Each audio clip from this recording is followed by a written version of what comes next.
must know a lot of ocean songs. I do. Here's the CGT my mother taught me.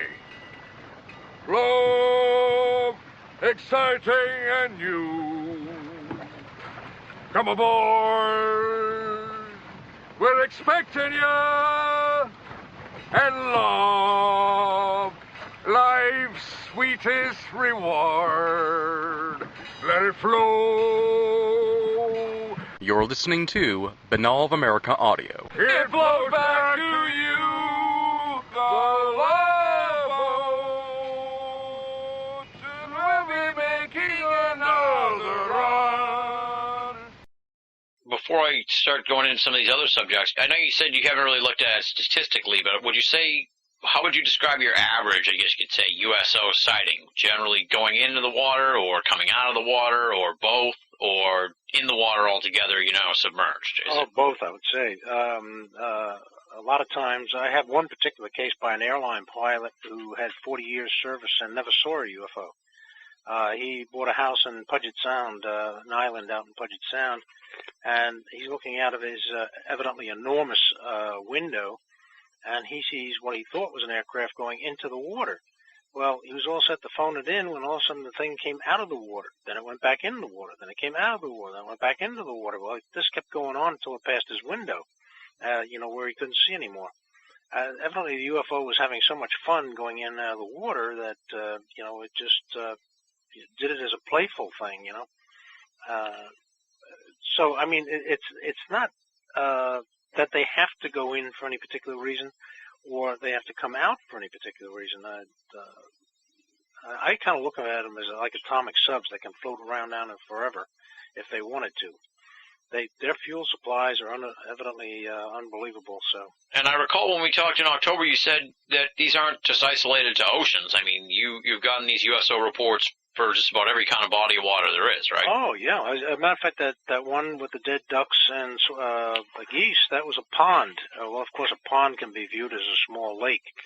I've got them coming out of lagoons. I've got them streams, rivers. You name the body of water, I've got it. That's a good thing to say, because I was just going to say, what about swimming pools? No. I don't think I have a single swimming pool around. There's been a couple of things I'm kind of nervous about. I really don't like swimming pools. A swimming pool is not 30 feet, and most UFOs are in that category, scout ships. Yeah. I have seen them as small as 10 feet across. Well, even 10 feet across, is kind of wide for a swimming pool. Yeah. So, no, I don't believe swimming pools. People might have seen fireflies coming out of the thing, but I doubt very much if it was a UFO. Okay, well, I figured I'd throw that out there in case, you never know, you might have had some crazy story about a swimming pool one that I hadn't heard yet. Now, we've already sort of talked about the illusion that the UFO is taking on water, but you also have a section here, unconventional situations where they're taking on water, and you ponder the idea if their power system is derived from H2O. Do you think it is, or why do you think that in some of these instances and cases you have where the UFO is taking on water? I think it's more biological or something. I mean, we use water to drink, and it's part of our system, and most life on this planet uses water one way or another, even if it's mixed with sulfuric acid, as it was on one particular program. But I don't think it's part of their power plant. Otherwise they'd have to go from water planet to water planet, and I don't think that's so. Yeah. I view it more like a nuclear submarine. That thing's power plant, that uses water as well, a nuclear submarine, but that's primarily to create the steam to drive the ship and so forth. But I don't think that's the case in the UFO. I really don't. Okay. There's one thing I want to do, too, water wheels. I don't know if you had that on your itinerary, but that comes under this misidentified thing in ufology where, with the missing ships and all that. Water wheels are real. It is a real phenomenon. They're both circular and they're in wave patterns, and there was a scientist who wrote about it. But they don't know what causes it. And the thing is, it's only, 99.9% of them only occur in the Indian Ocean. Now, that's the place where you have all these seismic events, the tsunamis, the seismic events, and so yet everybody sees it as a mystery, and of course it has to be equated with UFOs because they go into the water and therefore they must cause these things. I don't believe so. I think it's really a seismic thing, especially where it's in a particular area on the planet. Yeah, so we can cross those off of USOs. Right. Sounds good to me. We did sort of touch on it in October, but let's sort of revisit some of these stories you have of beings coming off the ship and looking for the water, just to sort of stay on that unconventional taking on of water, because some of those stories are pretty wild and pretty fascinating stuff. So talk a little bit about those. Okay. I really don't. I can't get fascinated myself about it. I mean, they come down, they put a hose in the water, and they take on water. They take a bucket and they ask the guy, "Can I have a bucket of water?" This is fine. It's the collection of water for some particular purpose which we don't know. Maybe they're watering plants on the airplane. I have no idea.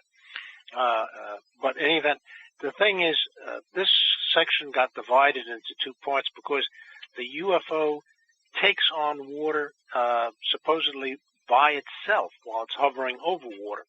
Now, if you had that ability to suck water into your craft, why would you need hoses and buckets, tubes, and everything else? Yeah. You wouldn't. So evidently, that suction that's below the UFO has absolutely nothing to do with taking water into the ship. Water, by the way, in a tornado-type cloud, water spout, the main part of the water is actually down towards the surface. The higher it gets, the more molecular it becomes. Well, if you're sucking in molecules of water, you're not taking a whole lot of water into the ship. Yeah. These stories of the people, the occupants, let's say, who come off and look for the water, chronologically, are those older stories than we would hear nowadays? Because it seems like back in the 50s and earlier, or the 60s, around, before the 70s and 80s and 90s, it seemed like that they were getting out of the ships more often than they are now. You don't hear too many occupant stories. What would you say, as far as stories where the occupants are getting out of the ships and stuff, are those older cases? Well, I've got one from 1897, as you know, but we go all the way up to 2001. Oh, wow. I've got one for March 22nd, 2001. It's the last one I had put in. And the figure was holding something resembling a hose and was apparently sucking water from the river and into the craft. So there you go, the hose thing again, they're sucking water from a river. So, I mean, and this is 2001. So the trouble is a lot of these cases come late. I have a new case, as a matter of fact, it has nothing to do with the water thing, but I just got it in the mail a few days ago, and the guy's talking about September 1981. So you never know what date you're going to wind up with a case. It all depends on when somebody gets a bug and says, "Hey, I'm going to tell somebody about it." Yeah, and I'm sure there's countless ones that never get reported in the first place. Oh, yes, yes. Talk about the Elatanen, the thing on the ocean floor, because that was pretty interesting stuff. Well, it was interesting to us because we knew what it was, and the Elatanen was a thing that looks like a radio antenna. It's vertical and horizontal as well, and when I say horizontal, I mean completely horizontal. Like tubes coming out of another tube, at 90-degree angles. Well, in the event, this whole thing started from somebody seeing this thing from one of these geological survey ships, and next thing you know, he assumes that this is a strange thing on the ocean floor, and it's probably a alien antenna. Well, from that point on, it became up, and up, all UFO, Yeah. I mean, with absolutely no verification of it whatsoever. So anyway, myself, Larry Hatch, I forget the other two researchers that mentioned in that article. They finally found that it is well known in biology, this particular thing that grows on the ocean floor. It's known. They had pictures of it in a book showing it both wet and in its normal condition, and when it was dried, a little dried and kind of shabby and hanging down and all. But in any event, Larry Hatch was one of the researchers on this thing, and he was the only one who had a website to put it up on. So at the time, Mm-hmm. And so Larry was collecting all the data that four of us could put together, and Larry was getting death threats. He said, crazy guy, you're lying through your teeth, da-da-da, because they wanted to believe so hard that this thing was really a UFO thing. Yeah. And it's not. It's a natural growth. Yeah, that's par for the course in the UFO world, it seems. Well, it's scary when somebody starts doing it and then other people latch onto it like it's some kind of religion, and it's wrong. It's wrong. We can't maintain our dignity in ufology if we adopt all these strange things. We got to knock those out as well. Yeah, exactly. And sort of on that subject, there's always been, and you sort of said that actually with the Ivan T. Sanderson thing too. Mm-hmm. There's always been sort of that idea that the UFOs are here and that they're coming from underwater bases type situation. What's your thoughts on that whole thing? Well, I don't view them as a civilization underwater. I mean, they had that movie, The Abyss, where the guy goes all the way down to the bottom eventually, and there's a civilization down there. And, of course, that civilization comes to the surface at the end of the movie with ships sitting on it, Mm-hmm. But, no, I don't go for the civilization. I will go for bases.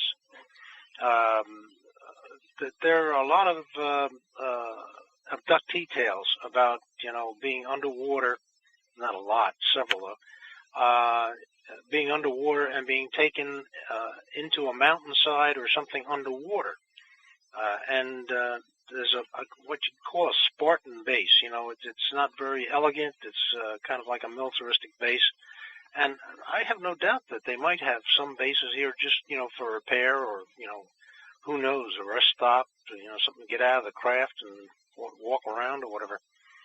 But nothing on a major scale. I don't think there's anything down there that's major. Of course, I could be wrong. Well, there's a lot of water out there in the world, so it would be hard to really know for sure. The depths of the oceans of the world are pretty unexplored, wouldn't you say? Yeah, especially the Pacific. That's the biggest hole in this planet. Now, is there any sort of geographical, area where it is predominantly where you get a lot of the USO sightings, or is it pretty much spread all over the world? All over the world. I always get a kick out of that because, you think it's only the crazy Americans that are doing this thing. And that's the reason my website is, I get every UFO case I can get. And you can just about plug in, I got that list of sightings page. Mm-hmm. You click on that, and then you go down, there's a search engine down there. It says keyword here. And you just got to type in whatever country you want. I don't care which country it is. Just stick it in there, and you'll probably come up with a UFO case. Now, how about Switzerland? Landlocked Switzerland, huh? Yeah. Lake Geneva. And there's a case there for it. There you go. Well, what about the Middle East? Probably not, 'cause it's all desert. Oh, I don't know about that. Give me a country. Iraq. 1, 2, 3, 4, 5, 6. Wow. So you got 6 cases just in Iraq. That's amazing. Persian Gulf, Persian Gulf, Persian Gulf, past the Strait of Hormuz towards India, unknown position in the Persian Gulf off Mina al-Hamani, Kuwait. So, bingo. You can't go wrong. You plug the name into the search engine, and you can come up with your country. Yeah, like I said, I got to give you props not just for the depth of stuff on the website, but the easy navigation of the website too. It's really tremendous as far as doing that sort of cross-reference type stuff. This thing came up from ground zero, and as I worked with it, you keep saying, well, this is wrong, and you change things as you go. So it's worked into a pretty good system of knowledge finding, and like that other page with the other things of interest, that grew slowly. That only had like 1 or 2 things on it, but now I'm as you can see, I got a whole lot of stuff in there. Yeah. The abductees in water, by the way, is a very interesting thing by itself as well. And it proves that the field does hold water off because these guys are underwater and they're looking through the windshield. They said the water never touched the windshield. Yeah, that's kind of what I was talking about the bubble idea, actually, earlier when I asked you if it looked like a bubble. So maybe if you're on the inside, it does look like you're on the inside of a bubble. Oh, yeah. As a matter of fact, two abductees called it a tunnel, and one abductee called it a tube. Now, when you're looking out the window, you're looking at a curved wall, you know? Mm-hmm. So whether it's a tube or a tunnel doesn't matter, but that's what you're looking at. You're not looking at a tunnel. You're looking at the field. And in each case, they said the walls weren't made of stone. They were like soft. In one case, they said soft. In another way, they said it was translucent, like firmed water. So that's what they're looking at. They're looking at the field holding the water off. That's amazing. That's amazing stuff. It is. It is. And, of course, there's always the argument that, you know, is thrown at the UFOs that these could be government craft and it's test craft, that kind of thing. How do you feel about that with regards to USOs? Are you pretty skeptical that they're not something, obviously with the sheer time that's gone on with these sightings, it sounds unlikely, but even contemporary times, what do you think about the idea that maybe there could be some kind of, you know, secret black project going on with relation to this? They might be trying to do, as you know from the Cash Landrum thing, that UFO was escorted by 23 helicopters. So needless to say, they're developing something. But I don't think this is new. I think that might be from the captured sources things, you know, the Roswell, if you want to go that route. Mm-hmm. But whether they have crash saucers and back engineering, that's quite a possibility. But being the original, no. These things go way back, and needless to say, back that far, we didn't have the technology. Yeah. I don't know if you interviewed Keith Chester about his USO, his Foo Fighter book. Oh yeah, yep. We had Keith on like in November, one of our most popular interviews this season so far, and I was going to draw the parallel between his work and yours because you're both kind of in this specialized area, but you're doing a tremendous job of collating these cases. Well, I'm in his acknowledgement section because for 4 years I was beating him over the head to write the book. I said, you was at one point a little bit disappointed in thinking about giving it up. And I said, you got an inside track. I said, we need that information. And one of the things that I was going to bring up is, when you're talking about old cases, whenever we talk about Roswell, it happened in 47. Of course, 47 was the beginning of ufology. However, the military knew about UFOs in World War II. Mm-hmm. So when they heard the word of a crash saucer, needless to say, they reacted quickly to cover it up and get it. So it's not like this was a sudden surprise, because they wouldn't have known what the hell to do. But they were prepared for it because of the stuff that happened during World War II. Yeah, exactly, yeah. There's a timeline is starting to emerge as we get further into researching the history of the UFO phenomenon and the history of what they knew, it seems. Exactly. One of the last things of the categories I wanted to ask you about here was beams of light into water, because that sounds pretty interesting and different from some of the other stuff we've talked about so far. Yeah, well, it is very interesting. It's not the only. They don't only put a beam of light into water. I'm sure you know about the Rendlesham thing in England. The colonel had a beam of light fall right at his feet, and so it's not unusual. But why are they putting it into water? Now they could be using possibly the light as a communication with another craft that's underwater. I only have one case in that whole group where somebody said they thought they saw a fish in the beam being, brought up. So again, you have that kind of an abductee beam, that's beamed down, and they're beaming something up into the ship. But all the other cases, all I have is it is a beam of light into the water, and you got to wonder what they find so interesting that they have to put a beamed up light into the water for. So that's kind of one of those unsolved things, but it is part of ufology. Mm-hmm. Now, as a side thing here, I'm going to be talking to Bill Chalker soon, and I see you have the thing here on water nest. You're going to be talking to Chalker? Tonight. Oh, fantastic. That was a fantastic thing. It's 26 pages long, that whole thing.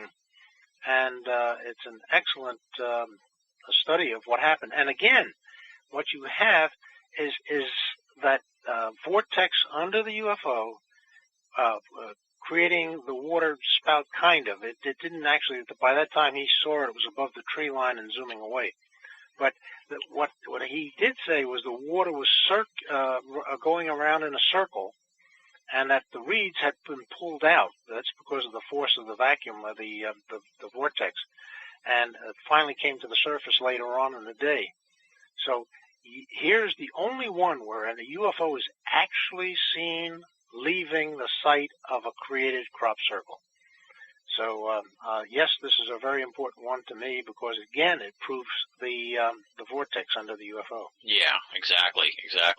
By looking at all these water UFO cases, we can sort of learn a lot about what's going on. You've already sort of talked about the field theory, but what other sort of stuff have you gleaned from the vast number of USO cases that you've looked at? Well, it's primarily the heat, for one. Again, the field through the eyes of the witness, the UFO abductees. They're looking out windows from inside the craft at the field. So again, you have confirmation of that field. So I know what the field is. I know that there is a field. I know how it rotates. I know from, again, Unconventional Flying Objects, the book, that it moves molecules of air so fast that you never get the shock wave buildup, the compression in front of the craft. Yeah. And exactly what it's doing with air is what it's doing with water. As soon as it encounters water, it's moving it to the back. And that's the reason these things can enter water, and it says it barely created a ripple on the surface of the water. That's because they're moving water in 360 degrees, outward. And then it's being pulled backward as they go deeper and deeper in. So I can tell you everything except what that field is composed of. I have no idea what it's composed of. I have no idea about the engine. I'll tell you one thing. The field has nothing to do with its travel. I know that because you can shut the field off and that thing will still hover. Now, if the field's off, how can it hover unless it has a separate propulsion system? Yeah. So you think maybe the field is some kind of protection system? Oh, perhaps? I know it's a protection system. As a matter of fact, AP put out a thing that was on Yahoo about the space station and how they had sent up, Russians had gone up with panels to fasten in place to protect the space station from meteor hits. And we've got some kind of a primitive system where we have like 3 different walls, and when a meteor hits the outer wall and pierces it, there's stuff inside to, again, chop it up a little finer, and then if it goes through the second wall, there's some more stuff in between to chop it up a little more. Of course, if it goes through the third wall, you're in a lot of trouble. Yeah. So, in any event, if this craft is traveling at fantastic speeds, and meteors are traveling at fantastic speeds, the collision between the two would leave your craft useless.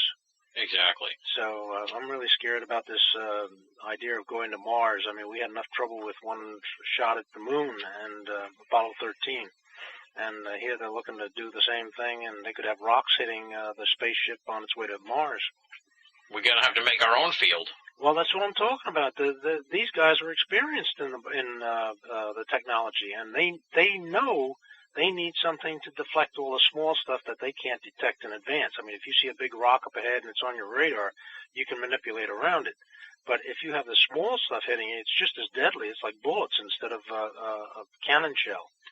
So you still got to have protection, and that's the reason people can shoot at these things, throw rocks at them, and it doesn't affect the UFO at all because nothing's hitting the UFO itself. It's hitting the field. Yeah, it's interesting. Yeah, you've managed to really come up with a lot of good information here based on this stuff. I'm very impressed. I'm really impressed by your work.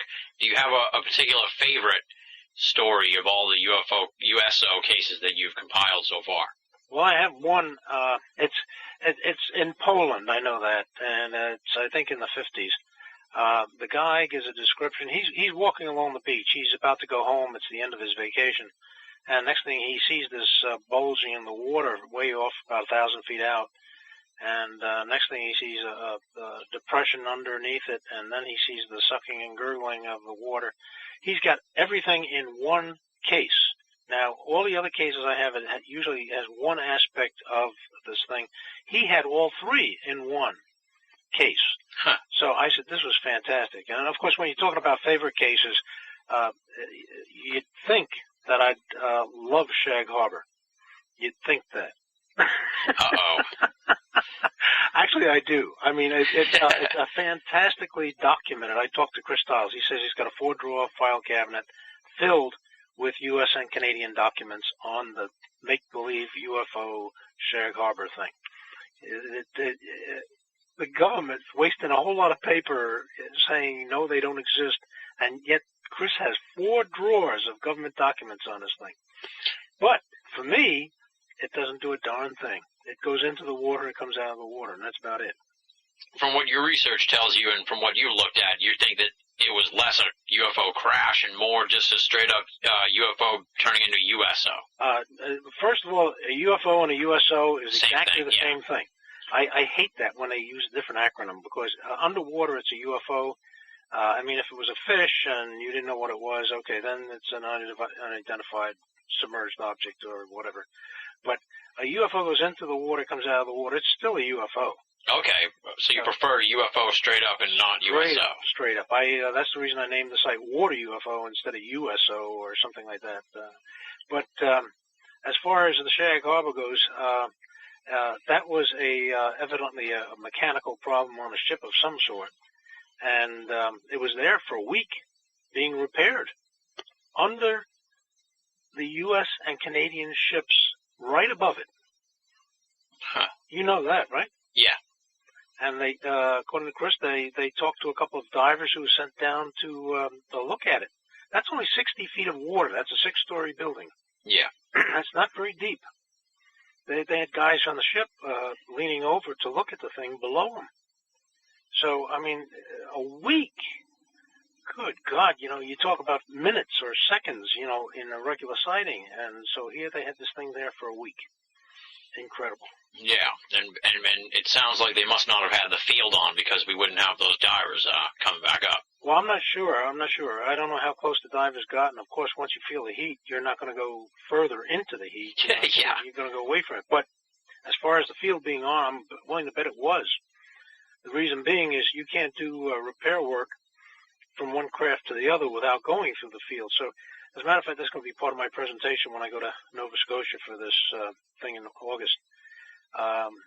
The 2 ships had to be one above the other, as far as I can see, in this kind of a magnetic field thing, because that creates one field.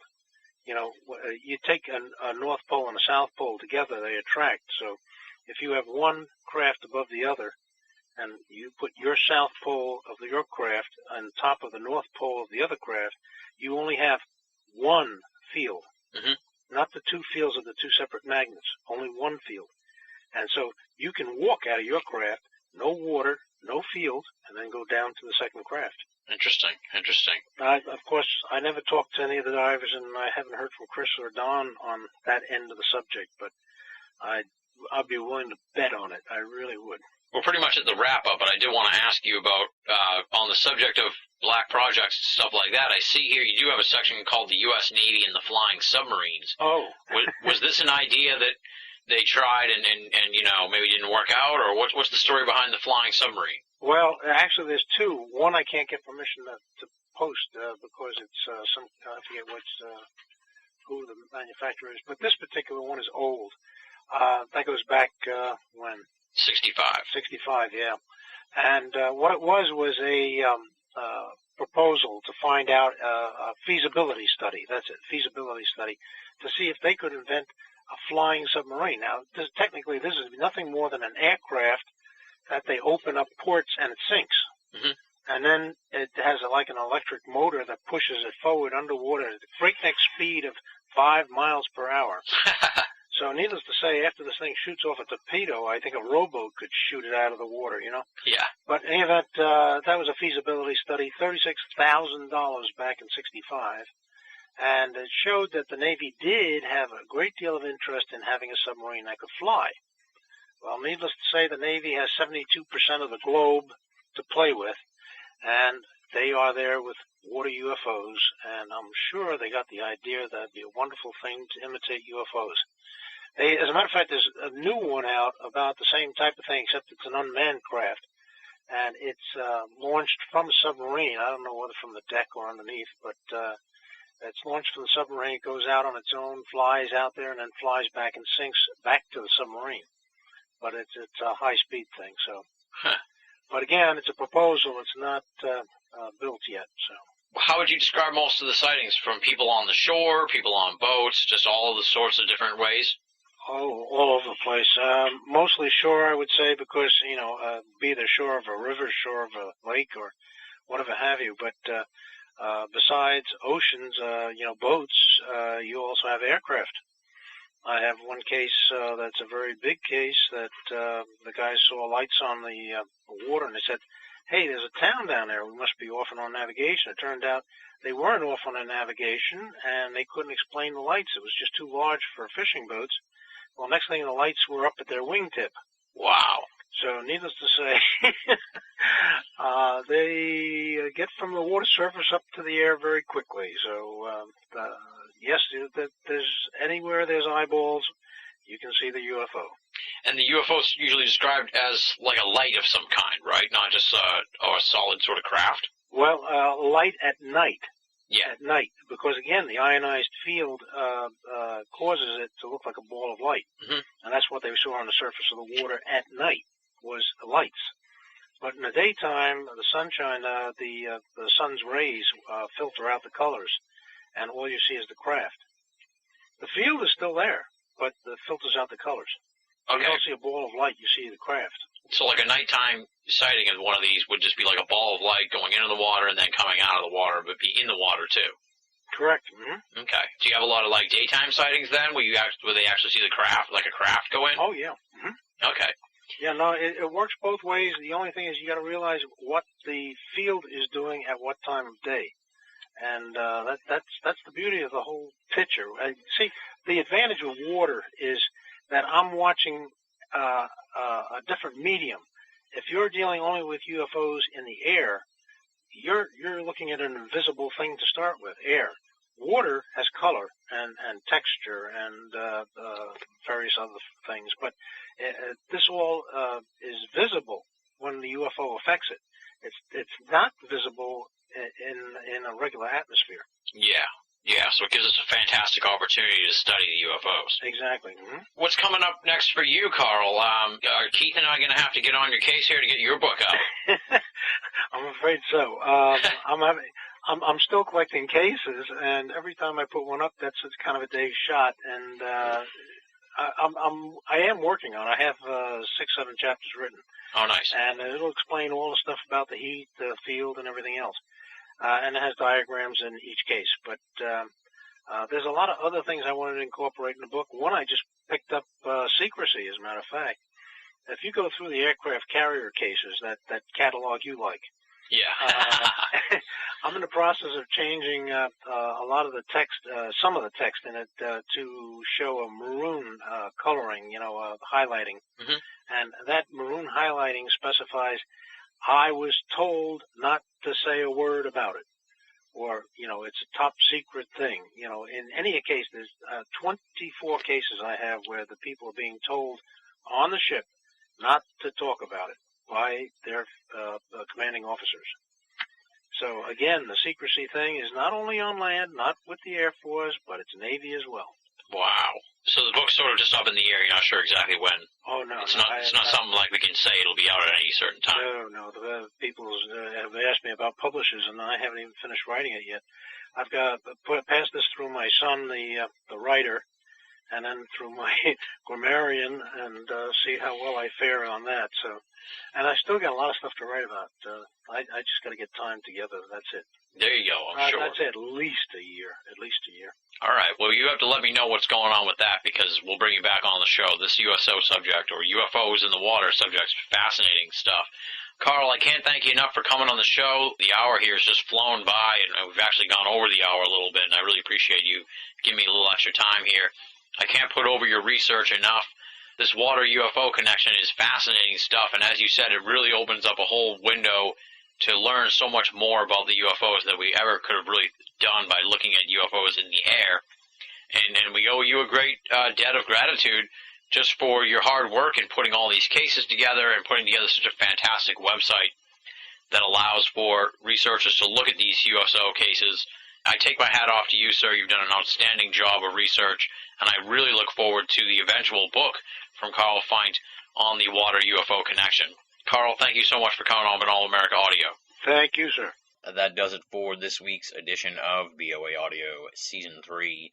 Big, super huge thanks to Carl Feint for returning to BOA Audio. Find out more information on Carl Feint at the tremendous website, waterufo.net. Pretty simple, all one word, waterufo.net. Check it out. It is an awesome website. Moving right along now, it's time for the return of BOA Audio listener feedback. This week's letter comes from Andrea. Here's what she has to say. Is there anywhere that you list the intro music that you play at the beginning of your shows? For example, the song before the first interview with Peter Robbins. It's a good song. I hadn't heard it in a long time, and I don't know who's performing it. Just want to close by saying that I appreciate your appreciation of the people on your show, both the interviewees and your writers. A number of years ago, I used to listen to another radio program, but was always put off by the host's ego and the way he treated a lot of his guests. I didn't care for that. You honor the people you interview, and I think that's important. It doesn't mean that you believe or agree with everything, but at least you are courteous, and it's a pleasure to hear that. Keep up the good work, Andrea. Thank you very much for writing in, Andrea. Regarding the intro music list, we do not have one put together, but that's something that I wanted to do when we first started the show, but never really got around to doing it. And as the archive got so big, it just sort of fell to the way back burner. Regarding the first installment interview with Peter Robbins, the intro music for that episode is Ripple by the Grateful Dead. Great tune. Gotta thank you for the nice things you say here at the close of the letter. Even though the show does have my name in it and the website has my name all over it, I try to keep my ego in check, which is difficult in this ego-filled genre that is esoterica. A lot of people want to be the star of their own show, and the guest takes a back seat to their own pontifications. I'm not really that sort of person. I believe the guest is the talent. I'm just the facilitator to get their talent over. And I believe it's always important to treat the guests with respect, whether you believe in their stuff or not. That doesn't mean I'm not going to challenge them on some of the stuff they say, but I'm also not going to live and die by challenging the guests, because in my opinion, that's the job of the listeners. It's their responsibility to decide whether they believe in a guest or not. It's not my job to tell them what to believe. Once again, thanks for writing in, Andrea. I appreciate the feedback and the question and the suggestion for the intro music list. If you would like to be a part of BOA Audio listener feedback, there's a number of ways to do it. A, write to boaaudio@hotmail.com, or go to Binnall of America and click the contact button. The third way, join up at the BOA forum, theusofe.com, theusofe.com. That's the official BOA forum. Check it out. Hang out with us. We're raising hell there every day, talking about all sorts of stuff, esoterica and non-esoterica. Any of those methods will get your correspondence into my hands for a future installment of BOA Audio listener feedback. Up next, of course, the thanks part of the program. I got to give huge props and thanks to the fantastic BOA staff. Let me run down the list. Leslie, Chiron, Arlie, Jovi, Tina Senna, Rochelle Hawks, and our newest columnist, Richard Thomas from Wales. I gotta say, one of the aspects of BOA that I'm proudest of is the fact that we're not just rolling out an audio show once a week and you never hear from us until the next show is posted. We've got a wealth of reading material posted to BOA day in, day out from the outstanding BOA staff. They are the ones who keep the website stocked Monday through Friday with fresh material. As we say here at the end of the program, week in and week out, if you're only listening to BOA Audio and you're not reading the columns at binnallofamerica.com, you're only getting half the story. BOA, make it a part of your everyday search for esoteric news and opinion. Getting near the close of the program, but first, before we get to the preview for next week, it's time for me to ask you to make a donation to BOA. As you may have noticed, we feature a lot of international guests on the program, lengthy calls to other countries, including South Africa, France, the UK, and Ireland, not to mention calls to all the way across America, and all points in between.